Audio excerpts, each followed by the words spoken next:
At the bachelorette party, a bunch of friends asked Lisa that pretend you're broke game. Fun? She shrugged and said, "It's nice. Just a way to pass the time." They continued to joke. "Are you still marrying William?" She raised an eyebrow and said, "Of course. How can a spare tire stop me and my fiancé from getting married?" Everyone praised her for being so clever. Apparently, she had 99 backups lined up. I'm the backup she's talking about. I stood outside their booth, working hard to earn money for the designer shoes she liked. I decided to break up with her, but she kept holding on. Later, as a well-known designer, I launched my new product. She screamed like she'd lost her mind. "Philip, I was wrong. Come back, please." A well-dressed man leaned close to Lisa, acting jealous. "Lisa, are you eyeing a poor designer and thinking of canceling our wedding next month?" "The wedding is definitely happening," Lisa said nonchalantly. "A plaything for fun can't stop my wedding. He's just a simp." Her voice wasn't loud, but it filled the room. She sat in the center, dressed like someone from a wealthy family. Not long ago, she was in a delivery uniform. Now she wore some luxury brand outfit I couldn't name. I stood in the shadows at the door, hoping this was a dream. Maybe she just looked like my girlfriend. They couldn't be the same person. My girlfriend and I were both broke. She was also named Lisa, just like this rich girl. When I first met her, she was at the bar in a washed-out white shirt, asking about part-time work. So innocent, unlike the glamorous Lisa. I'm the guy she's calling a plaything, a simp, Philip. Lisa and I dated for 6 months while I worked my butt off for the designer heels she liked, bussing tables and washing glasses at a bar. All the while, she was planning a wedding. Turns out, it was all a rich girl's game of pretending to be poor. Someone joked they saw me working hard to buy a custom suit for Philip, riding a donkey cart for deliveries. "We thought you and William weren't getting married," one laughed. Lisa swirled her wine, not saying much, while others gave a look to shut that person up. "Lisa's nail didn't break because of the simp," someone added. Another wave of laughter. I glanced at her broken fingernail-covered finger. It hurt at the time, and I held her hand with concern. "Let's just quit," I said then. "Don't worry, Philip. It was an accident. I'm just about saving enough to buy you that suit. Prepare to be the most dashing guy at the contest." Her eyes sparkled with care for me. I pulled her close, calling her silly. Lisa and I were just a couple of nobodies, but she loved me. She'd always say, "Philip, once you win that design award in the US and start making money, we won't need to work ourselves to the bone. No more bar gigs," she'd add, saying she hated how people looked at me, competing in the high-profile US design contest meant I'd need to cover a month of living costs, money I didn't have. After she learned about that, she hustled even more with deliveries, hardly sleeping. Money for all the contest supplies and maybe a milk for me. When she saw heels she liked while shopping, she just dragged me away. I told her we'd saved enough and there was no need for the extra work. But she'd agree only to go out the next morning delivering again. She thought people would expect decency in clothes for a giant US audience, so she saved up for an expensive custom suit. I wished she wasn't naive. Judges would care about my designs, not my looks. When will we ever save for a home with how much she wants to spoil me? I complained lovingly. Felt sweet like honey no matter what I said. I wanted to buy her those heels and give her a home. I juggled multiple jobs secretly. My foolish girlfriend really loved me. At least before tonight, I believed that. A guy sitting by Lisa sneered and said I had smashed my dad's old watch, with Lisa egging me to do it more. A watch? My most valued possession left by my dad. A token of love from my mom. I was supposed to wear it. Now it's all in pieces. My chest felt tight, and my eyes flicked to Lisa sitting pretty. That piece of junk was just flea market fare. Lisa complained, "If it makes my soon-to-be hubby happy, why not destroy it more?" The man pulled her in for a deep kiss. Right there. My heart twisted watching them. Waves of pain rolled over me like my heart was hammered. Everyone clapped and laughed, chanting, "Again." Moments later, the man coolly stated, "Lisa's husband has to be William. A backup won't compare to me. Is he worthy? Only a free toy boy at best." Lisa laughed again. I looked at that bold face and felt like fainting. So, my Lisa never existed. Lisa, the girl who'd take a bite of my ice cream, give me a kiss, and then grin asking if it was sweet, is gone. The girl I knew wouldn't save money for me to enter a design contest, then turn around and kiss another guy, laughing and calling me a broke loser, just a toy, a sucker. It's the busiest time at the zero-color bar. Philip, is the liquor ready? What are you standing around for? The bar's slammed. The door to the private room unexpectedly swung open, making me the center of attention. Lisa's expression changed when she saw me, her face reflecting several emotions. I thought she'd explain, but she just moved her lips without speaking, her gaze shifting to someone else. Instead, the guy sitting next to her, William, smirked in a way that said plenty. Wow, the rumored male model makes his entrance. Everyone laughed mockingly and whistled. Someone even whispered, Lisa's got a good eye this time. If pretending to be poor can snag a guy like that, I'd try it too. Keep it down. No matter how good he looks, he's just a stand-in, a free male model. Trying to steady my emotions, I carried the drinks over to Lisa. A toy? A backup? A male model? I asked quietly, emphasizing each word. The room fell strangely silent. Sleeping with the backup, huh? How much better does that make you, princess? My eyes were bloodshot, glued to Lisa. Someone chimed in, you're gutsy. You know what happens to people who cross Lisa? You could disappear in minutes. I chuckled bitterly and said, the watch was my dad's last belonging. Did it feel good smashing it? William added, a busted cheap watch barely worth a mention. Backups are small-minded. Lisa, next time pick someone better. Lisa, how satisfying was that? I raised my voice. Lisa frowned slightly, paused, then spoke. Satisfying. Just like messing with you. Before her words faded, I ripped off the necklace from my neck and threw it at her. Whoever you are, Lisa, you're pretty low. All that acting just wasted on not doing porn. I grew up in a single-parent home. Mom died early. It was just me and Dad. Dad worked multiple jobs to support my art studies. But it was never enough. Art supplies are expensive. Even when he was sick, he never rested. He kept going until his body gave out. Last year, he passed, leaving me his watch. Before he died, he put the watch on me, wheezing, son, this watch has been with me for decades. Now it's yours. Take care of it. I rarely wore it to avoid damaging it. But when Lisa's delivery scooter broke, she told me pitifully, Philip, the scooter's dead. How am I going to deliver now that I just got promoted to top rider? I sympathized, delivery work is tough. Why not switch to something easier that still lets you earn? She shook her head stubbornly. I worked hard for 2 months to be the top rider. It means a pay raise every month. I can't give it up now. However, a new scooter would cost thousands. After rent and contest expenses, we barely had any money left. When her supervisor's call made her panic, I gritted my teeth, sold the watch at a pawn shop, and bought her a new scooter. I promised myself I'd get the watch back with my first bar paycheck. But now I realize it's shattered to bits. My heart ached. I clenched my teeth and asked, Lisa, is pretending to be poor fun? Does having money make you superior? A few thousand is probably just a night's drinks for you, right? All that acting for what? Her eyes flickered, showing complicated emotions. But in the end, she said nothing. Why did I have to switch shifts today? If I hadn't, I'd still think Lisa loved me.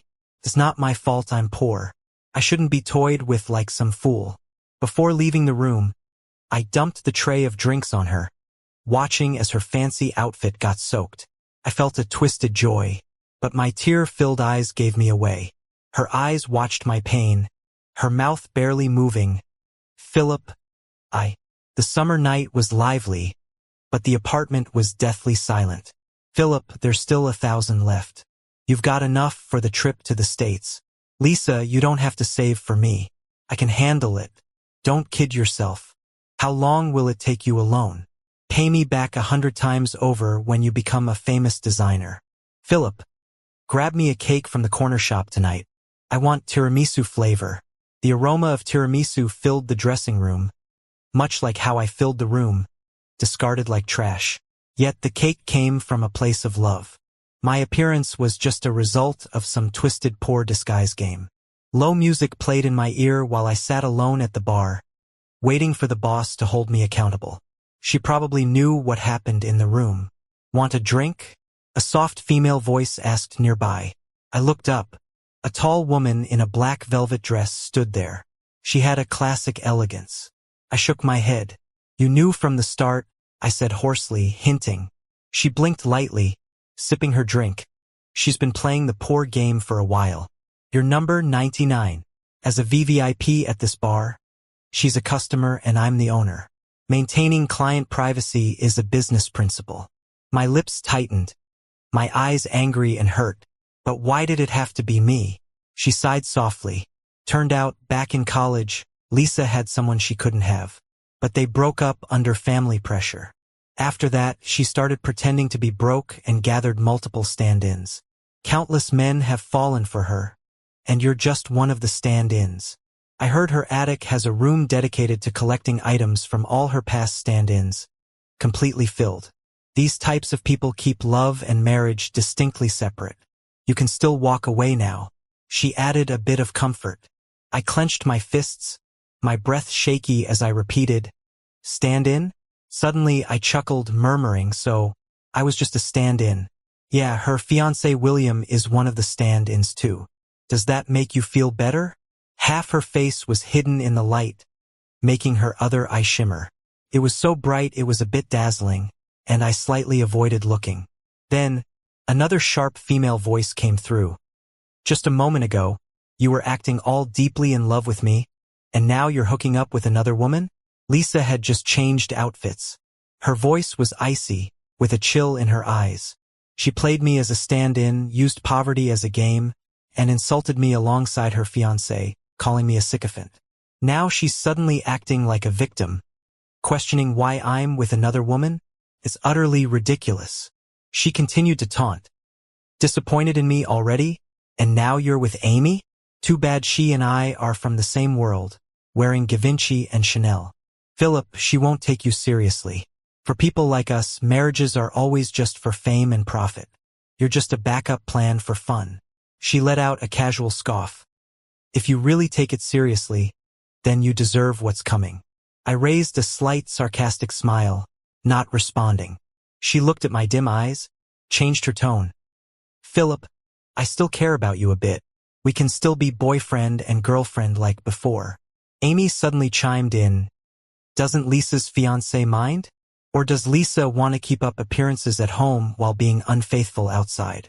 Lisa raised an eyebrow and laughed arrogantly. "For people like us, how could there only be one man? The fact that I'm willing to play with him is his good fortune." I looked coldly at her. "Lisa, you make me sick." She seemed surprised I'd say that, with a touch of anger threatening. "Philip, I'm giving you a chance here. If you dare refuse me, I'll pull you out from the design competition. Believe it?" A round of applause suddenly sounded. Amy teased. "Wow, didn't expect Lisa to rely on threats to win over men. Truly eye-opening." I abruptly stood up, my voice firm. "Lisa, we're done. Now leave." Standing behind her, William scolded. "You, a backup, dare to tell us to leave? Amy, what kind of employee have you hired? Do you still want this bar? Don't forget whose approval matters in G-City." "Oh, thanks for the reminder, but I'm the kind to protect my own, and there's no way to bully my people. If you're unhappy, the door's open. Goodbye." The crowd's faces turned dark, glaring but silent. At this moment, Lisa stepped forward, leaning towards me. "Philip, have you thought about the consequences of opposing me?" I instinctively took a step back, not looking at her. "I've thought about it. I'll just consider it losing a piece of tiramisu." Getting out of the boss's car, it was already late night. "What if she stops you from going abroad to compete? Then I won't go. I'll find some small design firm to work at." She sighed, tossing me a business card. "Go to the US, find this person. He's a good friend of mine." I stared at her, questions swirling in my mind, but I couldn't ask. Her almond-shaped eyes seemed to understand my thoughts. She smiled. "You helped me design the bar and put my place on the map, haven't thanked you yet. But don't think it means anything more. I had met Lisa because I went to that bar. Too bad I was too blind to see the boss's meaningful looks every time she sought me out. She continued, don't waste your talent. Not every designer gets this chance. It might be your only shot at stepping up in the world. Her gaze was full of trust, twinkling, with some inexplicable persuasive power. I almost wanted to say I didn't want to climb social ladders. Just having a simple and real relationship would be enough. What if Lisa and her crowd caused me more trouble?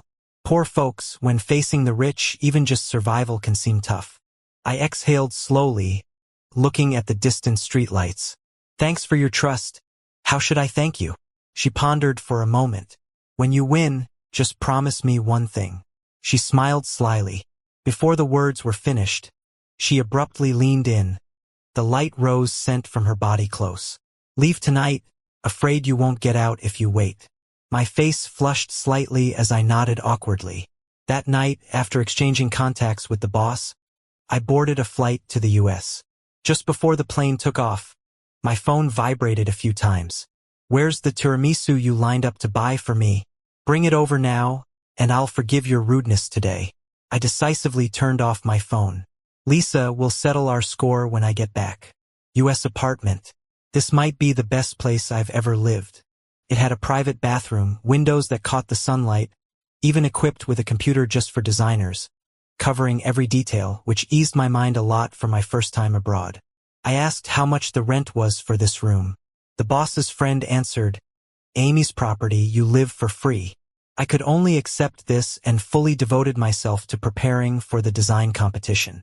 Every day was taken up by fieldwork, sketching, revisions, leaving my phone as nothing but an ornament, until a call came through. Philip, thought going to the US could shake me off? Lisa's raspy voice rang out. Lisa, the game's over. I'm not anyone's stand-in, you need to wake up. I instinctively gripped the phone tighter. If you come back, I can stay unmarried and just be with you. Okay. She was pleading over there, as if her past hurts to me had never happened. We can work together again, you doing design, me doing business like before. Listening to the familiar voice, my heart darkened. I hung up the phone decisively. After those days, I completely forgot who Lisa was. I buried myself in countless cups of American coffee and got ready for the design competition. 2 hours before the event, someone started approaching me backstage. What do you think the result will be this time? I looked up. It was William. This isn't a place for you, I said. He raised an eyebrow. I can go anywhere I want. Lisa's giving you one last chance, or you're destined to fail this competition. I smirked. You don't see many guys like you who enjoy being a stand-in. And I heard your stand in number 1. His eyes flashed with anger. What would someone like you know about the circles of the wealthy? Marriage? Love? They don't matter as much as maximizing wealth. After the marriage, I get half of her family's resources. I'll always be her rock, no matter how many stand-ins she has. You look like a rich guy, but you're really just a sycophant. I may not be wealthy or know your world. I paused, my voice cold, but I'm human. I don't want to be anyone's toy. Take care, I added as he left. He shrugged dismissively. Poverty mindset. You deserve to be poor. I flashed him a faint smile, part self-mockery, part sarcasm. Crazy, he muttered, staring at me for a while before leaving.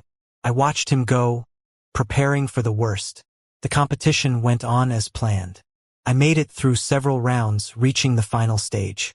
As the crowd erupted in cheers, chanting my name, Philip, Philip, a voice interrupted.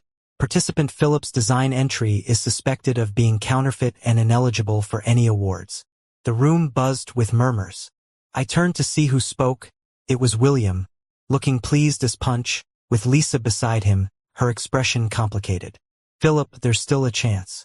If you agree to come back to me, the title is yours. You don't want years of hard work going to waste, do you? Her determined eyes made me feel like her prey. To her, I was always disposable, toying with my emotions. But she forgot I'm a regular person. Philip, you're so talented. I believe you'll win, I remembered promising.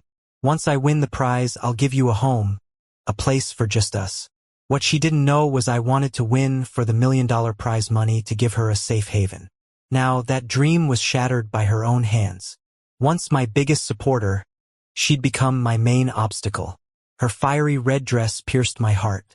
I let out a quiet laugh and spat, "Dream on. Even if I didn't win, I wouldn't side with someone who toyed with me. I'm not that cheap." Her face was full of disbelief, looking at me like I'd lost it. Then the judges began discussing the papers in front of them. Yes, the designs looked similar, suggesting plagiarism.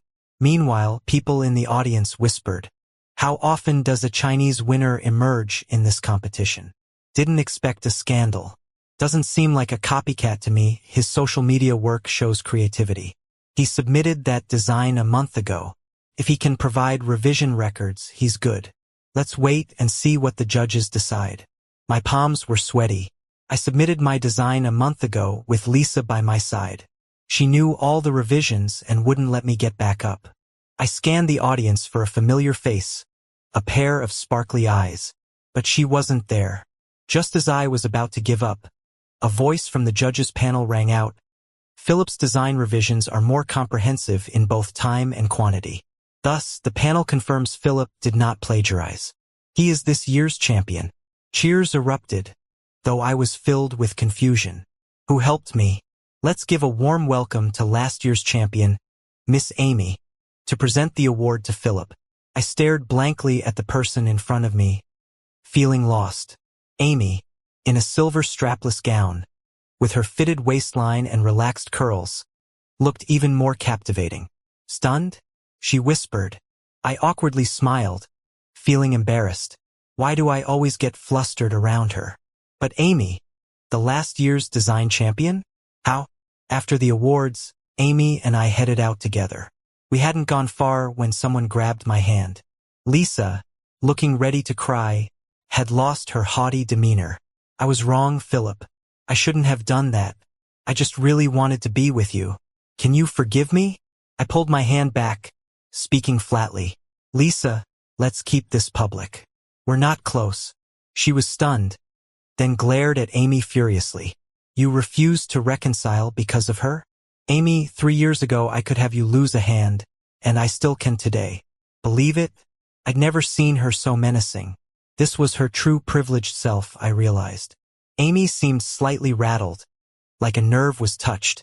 I quickly stepped between them. "Lisa, this is between us. No matter what you do, I won't agree. I don't love you anymore." With that, I took Amy's hand and walked away swiftly. "Is my hand comfy?" a lazy voice teased. I recoiled, embarrassed, my face turning a deep red. Relaxing music played in the car, creating a weirdly intimate atmosphere. "Want to hear my story?" she asked, turning to me. I nodded. Their families had always been rivals in business. So, 3 years ago, the clash between the two families wasn't as obvious. Something happened in between. Back then, Amy had just won a design competition and was becoming an internationally renowned designer. She was about to make it big in Country M when a car accident cost her right hand, ending her design career. The person responsible for the crash was a relative of Lisa's. Since then, the tension between our families heated up. As a fellow designer, I know what losing your right hand means. I watched her closely, feeling a pang of sympathy. Carefully, I said, "I know your help has nothing to do with our family's feud." Hearing this, she laughed. It wasn't the lazy, tired laugh but a warm, relieving one that I couldn't face directly. "What's it about then?" she asked. That night, I bolted without saying thank you. I was too flustered. Lying in bed after washing up, my heart was still racing. "Just give me some time," I murmured. After sleeping for 2 days, I woke to find the internet world turned upside down. Domestically, the top trending topic was about an Asian winning the design contest for the first time. Then, it changed to the Asian champion is actually a rich person's lapdog. The post painted me as a model who seduced my way into high society, dragging Amy into it as well. Underneath were terrible comments, no doubt Lisa and William's doing. I expected they wouldn't let it go but didn't think they'd be this sneaky, aiming to ruin my reputation. I was so angry, I laughed. Good thing I was ready for this. Sorry, it's my mess that dragged you into this. This time, I'll fight back myself, I said. Without you, there would still be issues between the families. Don't feel guilty. Her voice was a bit downcast over the phone. I accepted the invitation from the competition committee and decided to stay in Country M for a while. Feeling uneasy, I heard a pause on the other line. All right, good luck. I have some things to give you that might be useful. Hanging up, I couldn't quite figure out what I felt for her. So I'll leave everything to time. That evening, the online uproar about the lapdog champion took a new twist. Every detail of how Lisa and I met, got close, and then broke up was posted online, along with their threats during the competition. Thankfully, Amy had given me video clips from the booth and bar, detailed enough to nail them. Then, a committee member vouched for me, affirming my deserving win. Officially, I was offered a 2-year position. After the statement, everything became clear. Many netizens commented, "A guy with both looks and talent. I'm sold. No way I'll let trolls slander him. With that face, I don't need him to adore me. I'd go for him." The internet never lets things slide. Once the truth was out, the reputation of the Fu and Chi families plummeted overnight. Some even left messages on their websites. This elitist nonsense reeks and won't be tolerated. You look like relics of feudal times. Let's see how long you can hang on.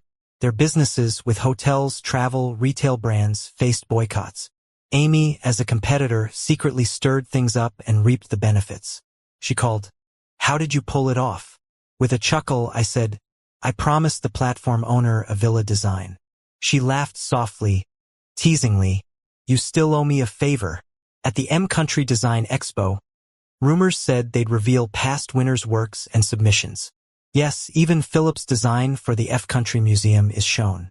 "It's a treat," whispered spectators. Meanwhile, I was stopped in the aisle. "Philip, won't you forgive me? It's been so long. Aren't you over it? I've been waiting, never marrying William. I truly love you. Believe me." Lisa's eyes flared with desperation. Seeing her face, I felt exhausted. "Lisa, you've only ever treated me like a toy you couldn't have.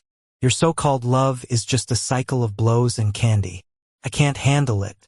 I'm still too poor for your wealthy status. Forget about me," I said, stepping away. She suddenly stepped forward and handed me a watch. "This is your favorite watch. I've had it restored. We can surely get back together." I held it for a moment and finally said, "It's tough to find such a convincing replica, but a fake is still a fake. Mist is mist. Forget me." Ignoring Lisa's hysterics behind me, I quickened my pace toward that silhouetted figure waiting ahead. Amy's epilogue. Ever since I hurt my right hand, I stopped looking at any design drafts. Just one glance takes me back to the nightmare of that car accident. I thought my life would be like this forever until that tall, slender figure showed up. The dull decor was really bothering me. So many designers, so many ideas, but something was always missing. I sat at the bar, anxiously sipping on my drink. Since my hand got hurt, alcohol became a way to numb everything. "Hey, is the bar still accepting design entries?" A clear male voice rang out. I looked up and locked eyes with a pair of dazzling black eyes. They were straightforward and deep. He was different, with sharp and clean-cut features. I nodded. He quickly pulled out a stack of designs from his bag and handed them to me, with a shy smile on his face. A part of me went ding, and I never knew I had zero resistance to this kind of guy. I bought his design and paid him. I thought that would be it between us. But then he asked if the bar was hiring part-time. Within days, he became the bartender. Later, I met his girlfriend. The moment I saw Lisa, I knew he was bound for heartbreak. Lisa seemed to love playing this poor girl act at my place, and I was sick of it, but she never got tired. The previous 98 substitutes were just average. The 99th guy, though, got me a bit worried. After all, he was the designer for Zero Color and could become a champion in some design competition. With that reputation, my bar could become internationally famous, too. That's what I thought. But something felt off. He did find out about Lisa's tricks. Soon enough, he was sitting in a corner, looking heartbroken. I feared those bright eyes would lose their shine. "Don't be sad. It's just a girl. I kept rehearsing comforting words, but when he looked up at me, I ended up saying, "Want a drink?" Damn it. This down-to-earth guy was definitely different from Lisa's previous flings. He didn't cling on, just broke it off. I admired him more, as my manager said with a smile, telling me to wipe the drool off my face. I got everything set up for him in Country M. I was sure we'd have more stories to tell. Lisa, as expected, chased him to Country M. What she didn't realize was her constant rich girl, poor guy act would only push Philip further away. He was a guy with principles. Lisa and William wanted to ruin him, but I didn't want another incident like 3 years ago to happen. I prepped his draft revision records in advance, and it all turned out okay. He won the championship, and I was happier than if I'd won it myself. But the battle with Lisa wasn't over. There were still hard fights ahead. Online in our country blew up, but he handled it brilliantly. Stocks of their families plummeted, but mine ended up being the biggest winner. Mom privately said to me, "The kid is good." What does that mean? Then she added, "When a girl chases a guy, it's just a thin veil," and winked at me. So maybe at this design exhibition, I'll muster up the courage to make a move.